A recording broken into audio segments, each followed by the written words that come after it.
Oi pessoal, tudo bem? Como é que vocês estão? Muito axé, muita força para todos. Hoje sexta-feira, Pai Oxalá possa abençoar a nossa casa, possa abençoar a nossa família, os nossos amigos, possa abençoar todos os seus filhos. E gente, falando um pouco sobre Umbanda, falando um pouco sobre a religião, falando um pouco sobre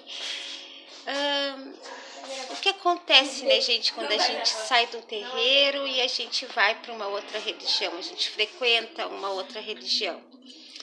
Não a gente frequentar, porque frequentar a Umbanda, a gente pode frequentar qualquer religião, né? A Umbanda, inclusive, ela agrega um pouco de cada religião nela, ela é uma religião cristã, né? Então ela segue as leis de Cristo, a gente traz o budismo, a meditação, a gente traz a doutrina de Allan Kardec, a gente traz várias outras religiões, né?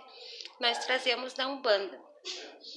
O que acontece, gente, é quando a gente muda de religião, né? Que a gente passa para uma outra religião. Aí a pergunta fica, as nossas entidades, elas nos acompanham?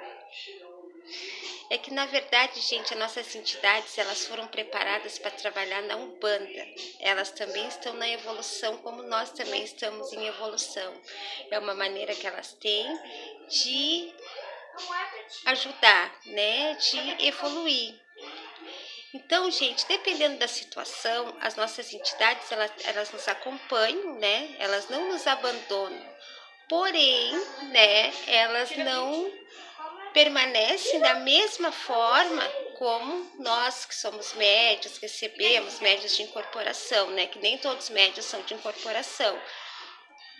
Mas os médios de incorporação, né, eles não recebem, né, as entidades, né, tipo na igreja evangélica, as entidades não chegam na igreja evangélica. Não quer dizer que elas virem as costas para vocês, né, mas elas pode até lhe acompanhar, porém elas não vão, né, fazer a prática, elas não vão chegar, né, trabalhar. Abandonar, eu acredito que não, né? Mas de alguma forma, quando a gente toma uma decisão e a gente começa a seguir uma outra doutrina, né? Então eu acredito que as entidades fiquem ali, né? Algumas ficam, outras não, né? Porque elas assumiram esse compromisso antes, né, de nós estar aqui na Terra, né? Isso foi um compromisso da nossa ancestralidade, veio lá de trás, né? Que elas vêm com esse compromisso, né, de nos guiar, nos orientar, né, ser nossos guardiões. Então acredito que elas não vão embora, né, mas acredito que elas não vão chegar. Até porque na igreja evangélica, quando se manifestam aqueles espíritos que se passam muitas vezes por Exu, né? A gente sabe que ali não é Exu, né? Porque Exu, né, é um guardião de luz, né? Todos nós temos, né, os nossos guardiões. E o Exu, ele não vai chegar na igreja, né? Aquilo que acontece, gente, são os espíritos, né? São os quiumbas, né? Que chegam. Porque é isso que eles querem, né? Que a nossa religião... assim, mostrar que a nossa religião não presta, mostrar que a nossa religião não é uma coisa boa, não é de Deus. Então, quem se manifesta na igreja evangélica são os quiumbas se passando por entidades de luz, né, que é para as pessoas perder a credibilidade, não acreditar. É isso que acontece, porque os espíritos mesmo de luz, eles não chegam assim, né, gente? E eles respeitam, né? Então, o que acontece é isso, né? Esses espíritos se apresentam, muitas vezes passam por tranca-rua, por Exu Caveira, né? E na verdade não são, né, gente? Então, é isso que acontece. Eu acredito, né, que dependendo da circunstância, da situação, porque envolve muita coisa que está acima de nós, né? Antes de chegar até aqui, as entidades já são preparadas, já tem todo um processo, tudo foi encaminhado, né, lá no astral. Então eu acredito que algumas entidades continuam com a gente, né, mesmo a gente tomando a decisão, porque a gente tem um arbítrio, né, de seguir ou não, mas eu acredito que algumas fiquem, outras vão embora, né, outras não fiquem ali.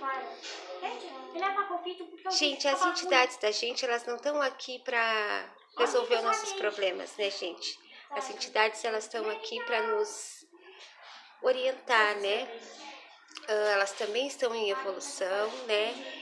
E a gente não pode achar assim, porque a gente está com um problema, porque a gente foi assaltado, porque aconteceu uma coisa ruim com a gente, que as nossas protetores não estão nos cuidando, né? Isso é bobagem, gente. Nossas entidades estão sempre conosco, estão sempre cuidando, nos vigiando. Elas nos dão a direção, mas a gente é responsável pelas nossas atitudes, pelas nossas escolhas, e muitas vezes passamos por situações que é para a gente aprender a lidar com elas. As entidades nos dão o suporte para a gente poder resolver, porque elas sabem que a gente tem inteligência, que a gente pode resolver. Elas não vão resolver o seu problema, né? Não é entidade sozinha não faz nada, gente. Assim como você sozinho também não faz nada. Tudo é a união, né? É o conjunto, né? A espiritualidade em si, ela vem pra gente, né? A mediunidade, a gente tem que saber trabalhar a mediunidade que a gente tem que saber desenvolver, né? Não basta você ser médium, você tem que desenvolver, você tem que estudar. O estudo é muito importante, né? A confiança, né, gente? Então, é mesmo você fazer um trabalho, uma frente, por exemplo. Se você não tiver uma intenção, você pode arriar várias bandejas, mas se você não pôr ali a sua energia, a sua fé, a sua força, não adianta nada, né? A gente tem que acreditar, né? Tudo tá dentro da gente, não tá fora, né, gente? Tá tudo aqui dentro. E a gente tem que entender isso, que as nossas entidades não vão resolver por nós, elas não vão decidir, né, a nossa vida, elas nos orientam, nos direcionam, nos protegem muito. Muitas vezes elas tiram muitas coisas do nosso caminho. Só que muitas vezes, gente, a gente não quer ver, a gente não quer enxergar, né? Então, gente, a gente tem que entender isso. As entidades estão aqui em evolução, nós também estamos evoluindo, e as entidades, elas vêm para resgatar vidas, para resgatar almas, né? E é esse compromisso que a gente tem, é fazer o bem, né, gente, sem olhar a quem. Então fica aí a dica, gente. Um forte abraço para todos, fiquem com Deus, que Deus abençoe. Pai Oxalá iluminando sempre todos nós, muita força, muito a luz, muito axé. Namastê.